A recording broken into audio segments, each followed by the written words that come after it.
Hello दोस्तों, कैसे हैं आप लोग। मेरा नाम है Komal Vyas Sharma and I welcome you all to Advait Education straight way to government job. और आज हम पढ़ने वाले हैं लक्षद्वीप के बारे में।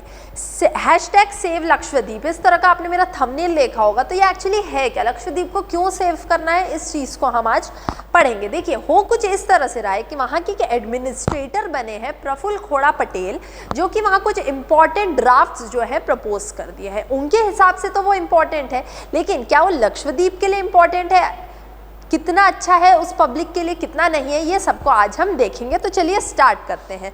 तो सबसे पहले लक्षद्वीप के बारे में जानते हैं। तो लक्षद्वीप जो है सबसे स्मॉलेस्ट यूटी है। यूटी मतलब होता है यूनियन टेरिटरी। तो हमारे इंडिया में टोटल 8 यूनियन टेरिटरीज हैं, टोटल 8 यूनियन टेरिटरीज है, जिसमें से लक्षद्वीप जो है वो सबसे स्मॉलेस्ट यूटी है। सबसे स्मॉलेस्ट क्यों है, क्योंकि इसका एरिया जो है वो सिर्फ 32 स्क्वायर किलोमीटर्स है। लक्षद्वीप की कैपिटल कौन सी है, कावारत्ती। यहाँ के एक एडमिनिस्ट्रेटर है प्रफुल्ल खोड़ा पटेल, और यहाँ पे लोकसभा के एमपी, यहाँ से लोकसभा के एमपी कौन है, मोहम्मद फैजल। पॉपुलेशन की अगर मैं बात करूं तो 70,000 के अप्रॉक्स यहाँ की पॉपुलेशन है। यहाँ की जो ऑफिशियल लैंग्वेज है वो मलयालम और इंग्लिश है। जो यहाँ पे डिफरेंट डायलेक्ट्स, बोलियाँ जो यहाँ पे बोली जाती है वो है जयसरी और धिवेही। अब अगर मैं बात करूं कि यूटी में किस तरह के लोग रहते हैं, तो हम ये कह सकते हैं कि 83% जो है वो तो यहाँ पे मलयाली ही रहते हैं। सेम केरला टाइप, रीजन क्योंकि केरला के पास में ये सबसे स्मॉलेस्ट यूटी और सबसे पास में यूटी यही है। देखिए, अब लक्षद्वीप में टोटल 36 आइलैंड्स का ये ग्रुप था, लेकिन अब ये 35 ही रह गए। एक आइलैंड जो था वो सबमर्ज हो गया वाटर में 2017 में। तो आपको मुझे कमेंट सेक्शन में बताना है कि वो कौन सा आइलैंड था जो कि 2017 में पानी के अंदर सबमर्ज हो गया। अब देखिए, यहाँ पे प्रॉब्लम्स चल क्या रही हैं उनके बारे में अब हम डिस्कस करते हैं। तो प्रॉब्लम जानने से पहले आपको पता होना चाहिए कि यहाँ का सिस्टम कैसा है।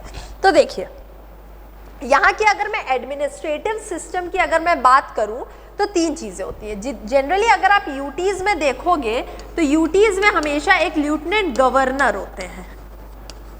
कौन होते हैं, लेफ्टिनेंट गवर्नर, जो कि प्रेसिडेंट के द्वारा अपॉइंट किए जाते हैं।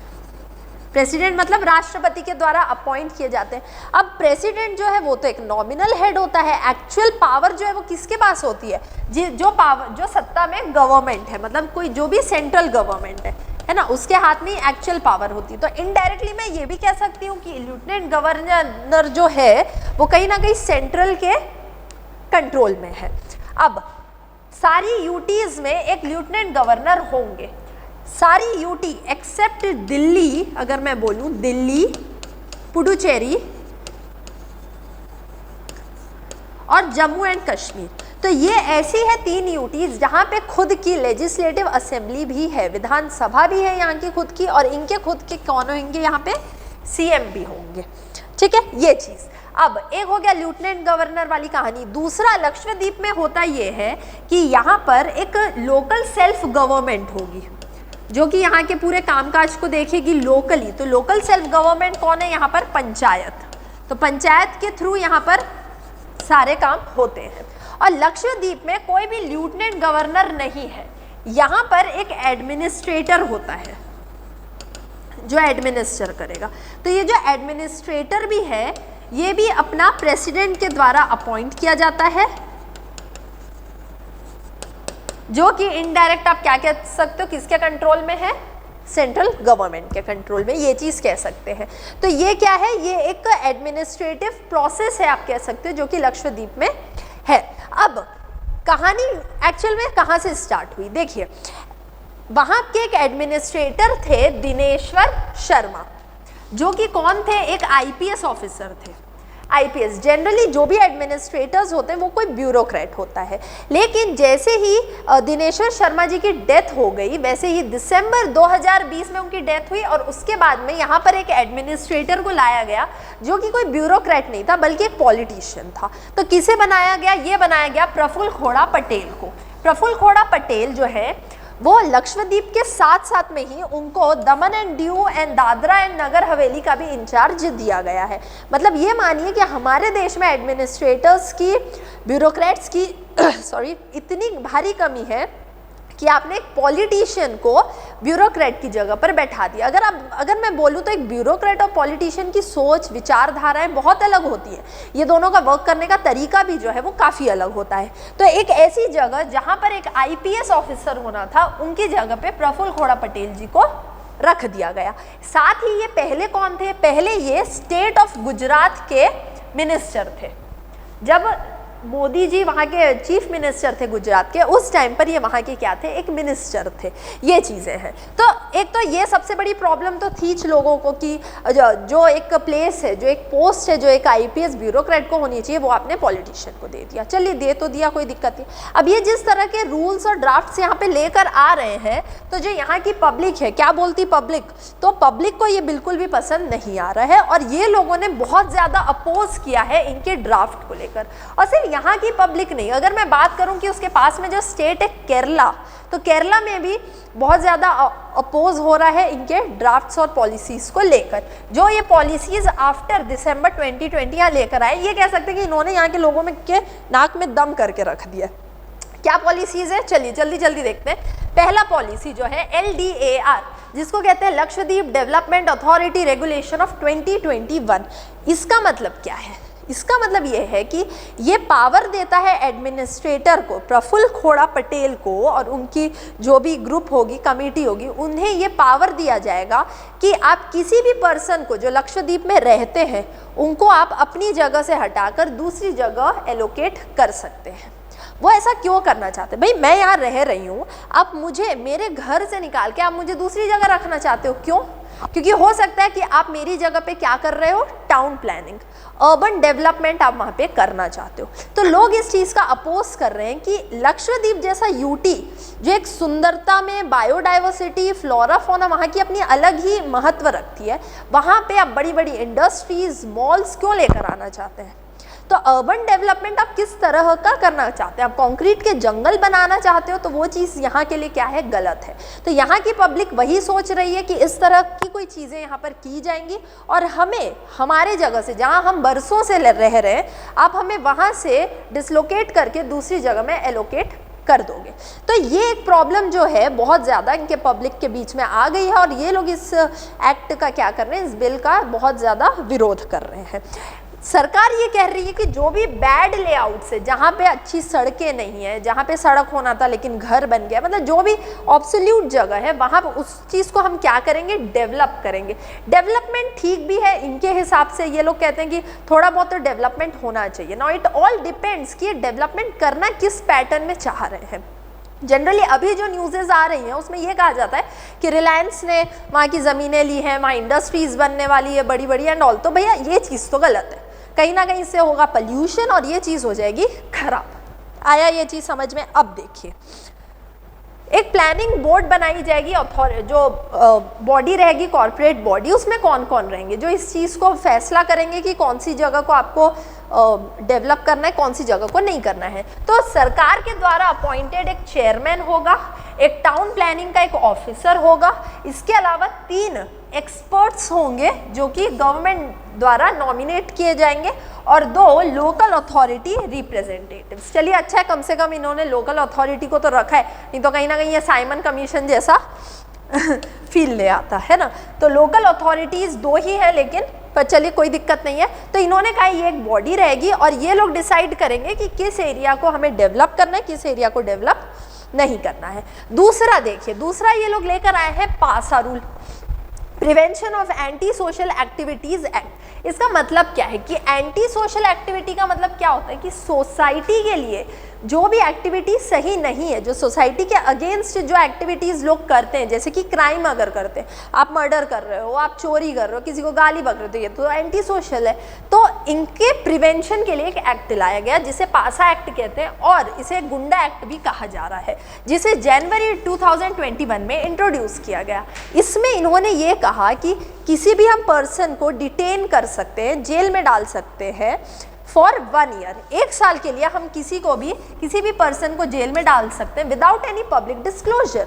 है ना, पब्लिक डिस्क्लोजर नहीं होगा उसका और उसे सीधा डिटेन कर दिया जाएगा। भैया कहीं ना कहीं तो ये गलत है ना, ये तो सेम एक रॉलेट एक्ट जैसे हो गया जो अंग्रेज लोग लेकर आए थे, बिना वकील बिना दलील वाला जो कानून था, ये उसी तरह से वर्क कर रहा है।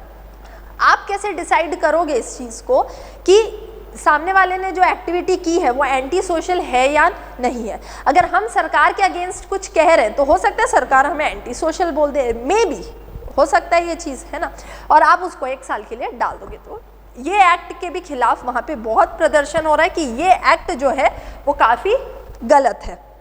लोग ये भी कह रहे हैं कि इस एक्ट को अगर आपको लागू करना ही है तो ऐसी जगहों में लागू कीजिए जहां इसकी एक्चुअल में ज़रूरत है। अगर बात किया जाए यूपी, बिहार, ऐसी जगह जहां क्राइम रेट्स बहुत ज़्यादा है, लेकिन अगर मैं बात करूं लक्षद्वीप की तो सारे इंडिया में सबसे लोएस्ट क्राइम रेट तो आपका लक्षद्वीप में है। तो यहाँ आपको किसको सुधारना है? यहाँ जनरली सब लोग सुधरे हुए हैं और जो नहीं है सुधरा उनको पुलिस 2 डंडे मारेगी, वो ऐसे ही सुधर जाएंगे। इसीलिए ज़्यादातर लोग इसे क्या कह रहे हैं, एक रेसिस्ट मूव कहा जा रहा है कि सरकार ये इसलिए इस एक्ट को लेकर आ रही है ताकि जो सरकार के खिलाफ बोल रहे हैं और जो यहाँ पे प्रॉब्लम्स क्रिएट कर रहे हैं, सरकार के काम के बीच में जो अड़ंगे लगा रहे हैं, उन्हें जेल में डाल दिया जाएगा। सेम इसी तरह का एक एक्ट जो है वो बिहार में भी लाया गया है ना। होता ये या पूरी तरह से पुलिस राज आ जाता है ना, कोई प्रशासन नहीं, कोई कोर्ट नहीं, मतलब जुडिशरी को तो आपने पूरा ही साइड में कर दिया, ऐसा हो जाता है ये चीज़। अब इसको इस चीज़ को लेकर काफ़ी अपोज किया गया। अब देखिए अगर LDAR की भी मैं बात करूँ तो वहाँ पे लोगों का जो मेन प्रॉब्लम था वो ये कह रहे हैं वहाँ के लोग कि यार आप हमको कहीं पे भी रिलोकेट कर दोगे हमारे विल के अगेंस्ट, मतलब आप हमें बताओगे हमको कहाँ जाके रहना है, ऐसा होता है क्या कभी? वैसा है ना। और साथ में ये एक्ट जो है ये गवर्नमेंट को एम्पावर कर देगा कि आप किसी भी ज़मीन को ले सकते हो डेवलपमेंट के लिए। तो जो इस तरह के इसलिए एक्ट्स आ रहे हैं बेफिजूली के, तो ये वहाँ के लोगों को पसंद नहीं आ रहा है। चलो, और साथ में ये भी उसमें डाल दिया गया कि हैवी पेनल्टीज़ लगेंगी, जो लोग इस इवेंट में कोऑपरेट नहीं करेंगे उनके ऊपर में बहुत ज़्यादा पेनल्टीज़ लगाई जाएंगी। तो इस तरह की बहुत सारी चीज़ें हो रही हैं, उनकी प्रॉपर्टीज़ को लिया जाएगा। तो इसलिए वहाँ के लोग काफ़ी ज़्यादा स्ट्रेस है LDAR को लेकर, उस रेगुलेशन को लेकर। अब थर्ड देखिए, थर्ड जो लाया गया है ये लाया तो बहुत अच्छा है, लेकिन अकॉर्डिंग टू मी इसे पूरे इंडिया में आप लागू कर दीजिए। तो यहाँ ये कह रहा है कि एक पंचायत ड्राफ्ट लाया गया है जिसमें ये बोला गया है कि जो भी मेंबर जिसके 2 से ज़्यादा बच्चे हैं उसे पंचायत का मेंबर से स्थगित कर दिया जाएगा, उसे डिस्क्वालीफाई कर दिया जाएगा कि तुम मेंबर नहीं बन सकते क्योंकि तुम्हारे 2 से ज़्यादा बच्चे हैं। चलिए अच्छा है, कहीं ना कहीं इंडिया की पॉपुलेशन को आपको कंट्रोल करना है तो आपको इस तरह के कानून जो है स्ट्रिक्टली अप्लाई करना चाहिए, लेकिन इसे आप ऑल ओवर इंडिया में अप्लाई कर दो। जितने भी पॉलिटिशियंस हैं, MLAs, MPs, हर जगह, सिर्फ पंचायत ही नहीं, हर जगह पे आप इसे अप्लाई कर दीजिए कि अगर 2 से ज़्यादा आपके बच्चे हैं तो you will be disqualified from being an MLA और एन MP या फिर पंचायत, लोकल अथॉरिटीज़, एवरीथिंग। इससे क्या होगा, कहीं ना कहीं आपकी पॉपुलेशन क्या हो जाएगी, कंट्रोल में आएगी। लेकिन इसे सिर्फ लक्षद्वीप में ही लगाना, ये भी चीज़ नहीं समझ में आया। रीज़न, यहाँ की पॉपुलेशन तो पहले से ही बहुत कम है ना, यहाँ के लोग उतने समझदार हैं कि जितने की ज़रूरत है उतना ही हमें वर्क करना है। तो फिर यहाँ पर इस चीज़ को लागू क्यों किया जाए? तो ये एक थर्ड ड्राफ्ट है, थोड़ा सा है ऑफ कोर्स अच्छा कि कहीं ना कहीं से आपको एक स्टार्ट तो देना पड़ेगा ना, तो इसमें भी कांड से कि ये गलत है वैसे सही है, ये ड्राफ्ट मुझे तो सही लगा। चलिए आगे बढ़ते हैं। एक है बीफ बैन, तो इस पर भी एक ड्राफ्ट प्रपोज किया गया है by Lakshadweep animal preservation regulation के नाम से। अब देखिए लक्षद्वीप में 90% जो पॉपुलेशन है वो मुस्लिम्स की है, मलयालम्स है, जो कि बीफ खाते हैं, वो खा सकते हैं, उनके कल्चर में वो चीज़ है। लेकिन ये एक ड्राफ्ट लेकर आया है जिसके बाद में कोई भी पर्सन डायरेक्टली इनडायरेक्टली बीफ को ना सेल कर सकता है, बेच नहीं सकता, रख नहीं सकता, स्टोर नहीं कर सकता, ट्रांसपोर्ट नहीं कर सकता, ना ही किसी को ऑफर कर सकते हो और ना ही उसकी बिक्री करोगे, खरीदी करोगे। और इसके अलावा जो बीफ के प्रोडक्ट्स भी होते हैं उनको भी यूज़ नहीं कर सकते किसी भी फॉर्म में, अगर किया तो सख्त कार्यवाही की जाएगी। अब देखिए यहाँ पे इस चीज़ को लागू करना, इसमें हम कुछ नहीं कह सकते क्योंकि यहाँ कहीं ना कहीं बात आपके एक धर्म की भी आ जाती है ना। तो धर्म पे बात करना सबसे खतरनाक चीज़ होती है। तो कांट से एनीथिंग कि ये कितना सही है, क्योंकि आप दोनों साइड से देखोगे तो मुस्लिम्स विल से कि ऐसा नहीं होना चाहिए, लेकिन हिंदूज बोलेंगे कि बिल्कुल होना चाहिए, बिल्कुल सही है ना। तो इस पर मैं कमेंट नहीं कर सकती। चलिए आगे बढ़ते हैं और नेक्स्ट देखते हैं। तो इसमें यही कहा जा रहा है कि बीफ को क्या कर दिया जाएगा, बीफ के जो प्रोडक्ट्स हैं उन्हें पूरी तरह से सीज कर दिया जाएगा, और अगर आप पाए गए तो आपको 7 साल से लेकर 10 साल तक की कैद हो सकती है, या फिर फाइन हो जाएगा 1 लाख से लेकर 5 लाख तक का फाइन हो सकता है आपको। तो ये कुछ चीज़ें हैं जो कि बीफ से रिलेटेड है। तो ये एक ड्राफ्ट है जिस पर आई कांट कमेंट अबाउट कि ये कितना सही है कितना गलत है ये चीज़। अब देखो इसमें लोग क्या कह रहे हैं, इसमें लोगों का ये कहना है कि जो वहाँ के लोग हैं उनके राइट्स को आप छीन रहे हो ना, चॉइस ऑफ फूड की जो उनकी राइट है तो उस राइट को आप क्या कर रहे हो, छीन रहे हो। ऑब्वियसली ये चीज़ तो सही है, लेकिन भैया अगर आप एक तरह से देखो तो आप इंडिया में रह रहे हो, ठीक है। इंडिया में मेजॉरिटीज़ जो चीज़ चाहती है जनरली वही होती है। अब मेजॉरिटी से पूछोगे दे विल से यार क्यों आप एक जानवर को मारना चाहते हो, ओनली बिकॉज आपकी चॉइस ऑफ फूड है इस वजह से। तो कहीं ना कहीं एक रिलीजियस सेंटिमेंट्स भी इसमें हर्ट होते हैं, वैसा है। तो ये चीज़ें उस तरह से चलती हैं। अब एक बहुत ही खतरनाक चीज़ जो थे वो प्रफुल्ल खोड़ा जी यहाँ लेकर आए हैं, बहुत ही उटपटांग टाइप का चीज़ आप कह सकते हो, है ना। ये है तो खुद गुजरात से जहाँ पे अल्कोहल क्या है, बैन है, लेकिन इन्होंने लक्षद्वीप में अल्कोहल को चालू करवा दिया है ना। इन्होंने उस रेस्ट्रिक्शन को लिफ्ट कर दिया और कहा कि okay we can use alcohol, हम सेल कर सकते हैं, हम बाय कर सकते हैं, अल्कोहल पूरी तरह से लीगल है यहाँ पे, है ना, जो कि नहीं होनी थी यार। आप पियोगे बॉटल वॉटल को इधर उधर फेंकोगे, वो एक आइलैंड प्रिटी सा आइलैंड है क्यूट सा, वहाँ पे आप ये सब चीज़ें का गंदगी करोगे, वहाँ के लोग मरेंगे, है ना, वहाँ फ्लोरा फोना जो है वो इफेक्ट होगा। तो ये चीज़ नहीं होनी चाहिए। लेकिन इन्होंने भले ही ये खुद हैं गुजरात से, लेकिन फिर भी इन्होंने यहाँ पे अल्कोहल को मान्यता दे दी। हो सकता है इसका रीज़न ये हो कि कहीं ना कहीं रेवेन्यू जनरेशन एक रीज़न हो सकता है, बिकॉज जो अल्कोहल होता है ये काफ़ी रेवेन्यू को जनरेट करता है, तो मे बी ये एक रीज़न इसका बन सकता है। अब देखिए जो लक्षद्वीप के जो MP हैं, लोकसभा के जो MP हैं मोहम्मद फैजल, तो उनका क्या कंसर्न रहा है इन चीज़ों को लेकर। उनका ये कहना था कि जो भी ये ड्राफ्ट लाए गए हैं ये इकोलॉजिकल सस्टेनेबल नहीं है, कहीं ना कहीं इन्वायरमेंट को ख़राब करेगा। अगर मैं बात करूँ LDAR की या फिर मैं बात करूँ अल्कोहल की, तो ऑब्वियसली ये दोनों चीज़ें जो है वो इकोलॉजी को ख़राब करेगा। Then people representatives were not consulted, मतलब इन शॉर्ट आप ये कह सकते हो कि लक्षद्वीप के MP को ही कंसल्ट नहीं किया गया, या वहाँ के वो MP या उनसे तो पूछ लो, जो वहाँ पे रहे हैं वही तो उस चीज़ को ज़्यादा अच्छे से बता सकते हैं कि आप किसी और को लेकर आओगे बताने के लिए, राइट। भाई राहुल गांधी के लिए भी तो लोग यही कहते हैं ना, भैया आपने गरीबी देखी नहीं, आप ये जानते नहीं हो, तो आप कैसे डिसीजंस लोगे इंडिया के, ये चीज़ है। सेम चीज़ यहाँ पे भी है भैया, जो वहाँ पे रहते हैं, जो वहाँ के MP हैं उनसे तो पूछो वहाँ की चीज़ें, हो सकता है वो और अच्छा डायरेक्शन दें इन चीज़ों को लेके। देन राज्यसभा के जो MP हैं उन्होंने प्रेसिडेंट को ये चीज़ लिखा कि ये बहुत ही बेवकूफ़ टाइप के एडमिनिस्ट्रेटर को आपने बैठा दिया, तो इनको क्या कर दो आप, रिकॉल कर दो, इनको वापस बुला लो, है ना। और कुछ अच्छा स्मार्ट ब्यूरोक्रेट को यहाँ पे रखिए जो थोड़ा सा स्मार्टली डिसीजंस ले सके। देन केरला साइड के जो MPs हैं वो भी इनके सपोर्ट में आ गए, इनको अलग चल रहा, इनका ये है कि बोलते हैं ना पड़ोसी का साथ दे देना है वैसा, तो ये लोग भी इनके सपोर्ट में आ गए हैं। और इसके अलावा ये चीज़ अभी नहीं लानी चाहिए, रीज़न ये है क्योंकि आइलैंड में पहला कोविड वेव आ चुका है। 2020 में Lakshadweep was the only UT, आप कह सकते हो कि पूरे इंडिया में लक्षद्वीप ही एक ऐसी जगह थी जहां पर कोविड के एक भी केस नहीं थे। अब इसका रीज़न क्या था, क्योंकि ऐसा कहा जा रहा था कि वहाँ पे जो भी लोग आते थे पहले तो उनकी टेस्टिंग होती थी, भले ही वो नेगेटिव हो या पॉजिटिव हो, फिर भी आपको 14 डेज़ के क्वारंटीन में रहना होगा, सॉरी। तो ये चीज़ सही थी, लेकिन जैसे ही प्रफुल्ल जी आए उन्होंने इस रूल को थोड़ा सा बदल दिया। उन्होंने ये कहा कि क्या ज़रूरत है आपको कि अगर आप नेगेटिव हो, आप सिर्फ RT-PCR का नेगेटिव सर्टिफिकेट दिखा दो, आप बिल्कुल लक्षद्वीप में आके आराम से घूम सकते हो। और दैट इज़ द रीज़न ये हो गया कि जनवरी 2021 में पहला केस आ गया लक्षद्वीप में कोरोना का। अब वो कोरोना तो है ही ऐसी चीज़ जो कि सिर्फ फैलता ही रहता है ना, फैलते फैलते इतना फैल गया कि अप्रॉक्स आज 6000 लोग वहाँ पे इन्फेक्ट हो चुके हैं कोरोना से और 24 के अबव लोगों की वहाँ पे डेथ भी हो चुकी है, जो कि काफ़ी गलत है। तो ये खुद सोचिए कि जब आप एक पोस्ट में बैठे हैं तो आपके डिसीजंस कितने इंपॉर्टेंट होते हैं। आप ऐसे बेवकूफ़ों टाइप का चलते राह चलते कोई भी डिसीजंस नहीं ले सकते, आपको काफ़ी सोच समझ के डिसीजन लेने की ज़रूरत होती है। और यही डिफरेंस होता है एक पॉलिटिशियन में और एक ब्यूरोक्रेट में। तो ये चीज़ है, तो इसलिए फर्स्ट कोविड वेव यहाँ पे आ चुका है, वैसे ही वो लोग इतने प्रॉब्लम्स में। देन वहाँ पे लोगों की जॉब्स भी जा रही है, अप्रॉक्स 300 पीपल लोगों की वहाँ पे जॉब भी जा चुकी है।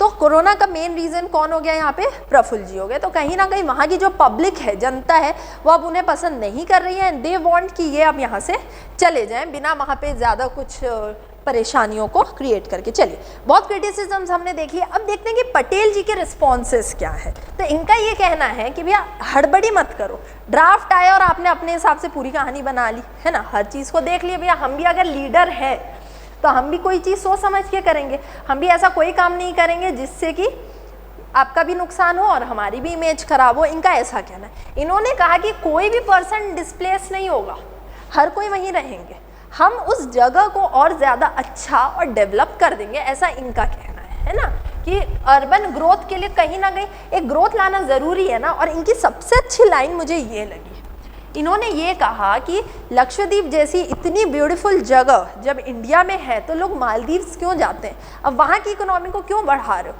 आप लक्षद्वीप आओ, क्यों नहीं जाते आप लक्षद्वीप? उसका रीज़न होगा कि यहाँ पे शायद उस तरह की डेवलपमेंट नहीं हुई है जो होनी चाहिए, है ना। आप इंडस्ट्रीज मत लगाइए, लेकिन कुछ एक बेसिक्स रिक्वायरमेंट्स जो है वहाँ पे आपको उस चीज़ को सही करना होगा। लेकिन व्हाट वी से कि ये तो ज़रूरी है, लेकिन जो आपने दूसरी चीज़ें लाई है, बैन लगाना एंड अल्कोहल, तो इसको हटाकर आप मेडिकल और एजुकेशन, आप ये 2 सेक्टर्स में ज़्यादा परफॉर्मेंस दीजिए। ये 2 सेक्टर्स को अगर आप अच्छा करते हो तो ऑटोमेटिकली आपकी चीज़ें अच्छी होने लग जाती है, अपने आप ग्रोथ। आज भी अगर हम कोरोना के बाद हम चीज़ों को देखेंगे तो वी विल रियलाइज़ कि सबसे ज़्यादा इस दुनिया में, इस देश में ज़रूरत मंदिरों की और मस्जिदों की नहीं है, यहाँ पे ज़रूरत किसकी? हॉस्पिटल्स की ज़रूरत है। तो वो यहाँ पे होना सबसे ज़्यादा इम्पॉर्टेंट। तो ये जितने भी लॉज हैं इनको आपने ये जितने भी एक्ट्स हैं जो प्रपोज्ड एक्ट्स हैं, तो इनको आपने देखा, समझा। अब आप लोग मुझे कमेंट सेक्शन में बताइए कि व्हाट यू थिंक, कि इसमें से कौन सा सही है और कौन सा गलत है, और अगर सही है तो क्यों है। देखिए, ये क्वेश्चन मैं इसलिए भी आप लोगों से पूछ रही हूँ सो दैट आपका एक माइंड खुले, दिमाग जो होता है ना, इसको आपको खोलना होगा, ठीक है। आप लोग ये सोचिए कि आप लोग आने वाली जनरेशन्स हो, है ना, आप लोग ब्यूरोक्रेट्स हो, बड़े बड़े ऑफिसर्स हो, तो आप लोग अगर इस सिचुएशन में हो तो आप इस सिचुएशन को कैसे हैंडल करोगे। तो इसलिए इंपॉर्टेंट है कि आप इस चीज़ को मुझे कमेंट सेक्शन में बताइए, ठीक है। तो ये चीज़ें हैं जो कुछ चीज़ें चल रही है। और इन्होंने ये कहा कि जो पासा एक्ट लेकर आए हैं उसको भी आप लोग गलत वे में मत लीजिए। अगर आपने कोई क्राइम नहीं किया है तो आपको डरने की ज़रूरत नहीं है, ऐसा इनका मानना है। अब ये कितना सही है कितना गलत है, इट ऑल डिपेंड्स जब ये रूल्स लॉज पास होते हैं और इस पर कैसे वर्क किया जाता है उस पर ये डिपेंड करता है। आई होप आपको ये लेक्चर पसंद आया होगा। तब तक के लिए thank you very much and keep learning.